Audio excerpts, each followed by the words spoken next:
Hi, it's Productronica 2019 in Munich, day 3. I'm joined by Rick Nuttall from OK International. Soldering. Before we get into the specifics of what you're doing, what you've brought here, how are you seeing the industry change? You know, there's a lot of. It's interesting. You know, it's an industry that's been quite conservative over decades. Suddenly, things are happening that are making businesses turn about and do things very quickly and want solutions more quickly. Not just from the vehicle kind of things that are coming in, aerospace and defence, but also with connected factories, all these sort of things, and having to be more precise and specific about everything we do.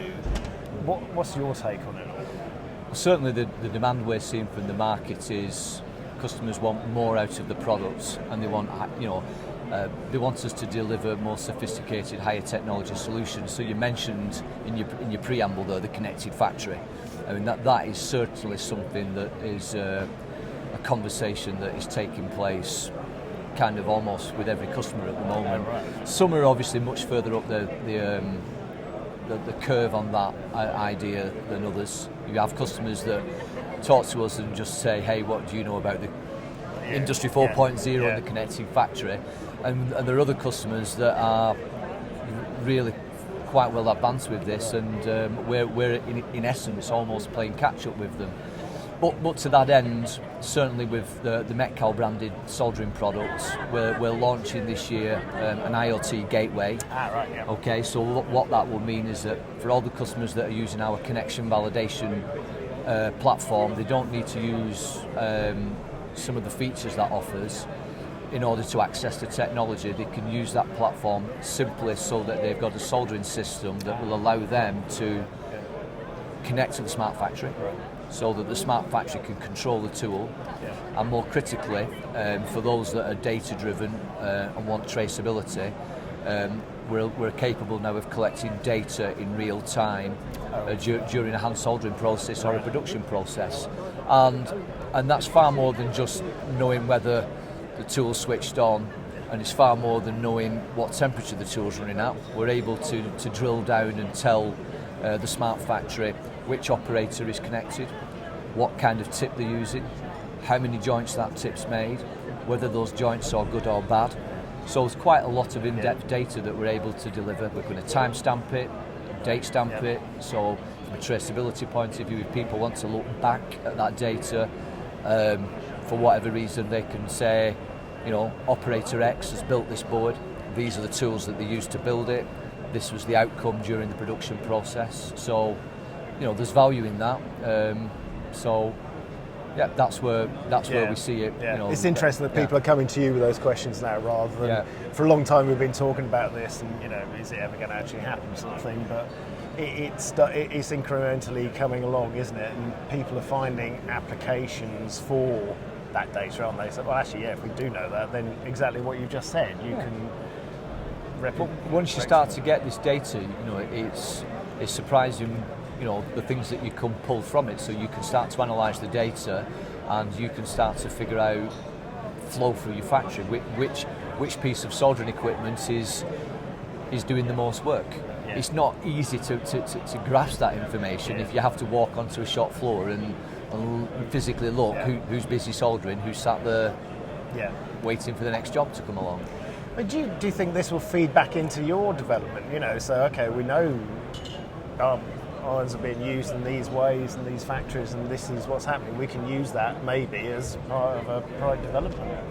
Well, that's the intention. That's what we're doing. So there's a kind of a strategy within the business now that if we develop a new product, we're already thinking, well, whatever the development program is, we need to think about what is the Industry 4.0 impact within the environment that this product would work, and how do we allow for that in future product development. So for example, we've just recently launched a valve under the Tecon brand for jetting minute, small, nanoliter scale amounts of fluid in a manufacturing environment, and this product is aimed at somebody in high volume production doing precise assembly. one of the things that they'll want to know in real time is how's that process running? Is it in control? Is it out of control?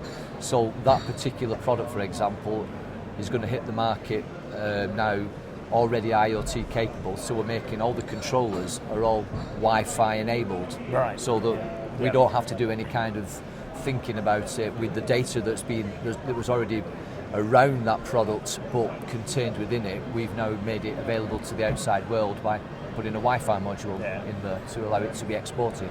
Yep. So, and you're a global company, aren't you? You've got brands in the US as well as Europe. Yeah.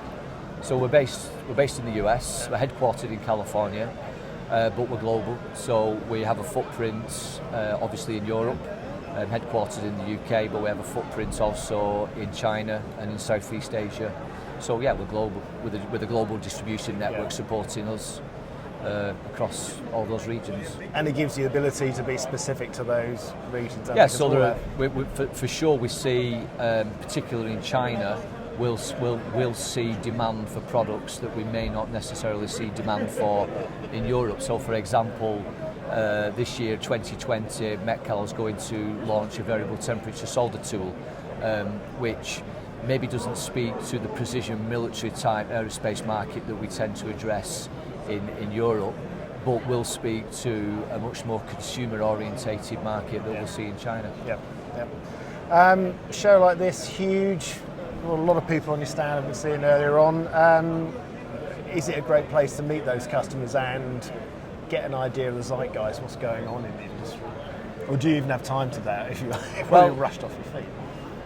You get that on reflection, I guess, a lot of the time, because certainly this year the show's been pretty busy. I've been in the morning and just moved from one meeting to the next, so you don't often get paused to take a look around what's happening. But absolutely, the show runs only every 2 years, so there are very few opportunities outside of the show to get a global feel for how the industry is behaving, and meet as many people from such a diverse set of disciplines, and understand how they're seeing things, because their perspective is often slightly different from yours, which mine that is, because I'm thinking hand soldering, I'm thinking dispensing.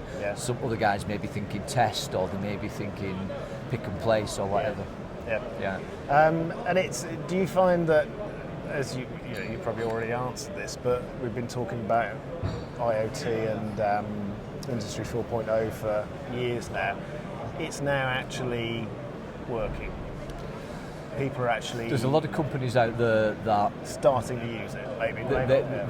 They feel they want to use it, but they're not sure how to get in. And so those were the ones that I mentioned earlier would talk to us and say, hey, what are you doing with IoT, so they can get a feel. But there are companies that are already using it.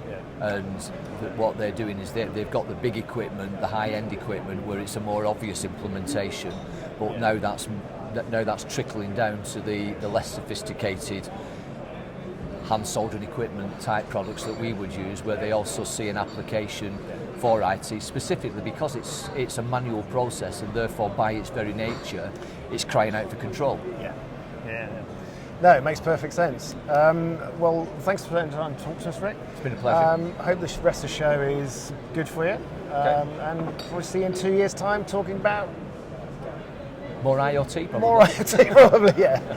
Well, no, I think it will be interesting in 2 years' time, because there's a feeling now that things are actually, it's reached that tipping point in a way. I think we're at the tipping point. I'd be amazed if in 2 years' time we're not talking about where we've been implementing and what we've learned. Exactly, yeah. Well, great to speak. Thank you. Okay, thanks very much.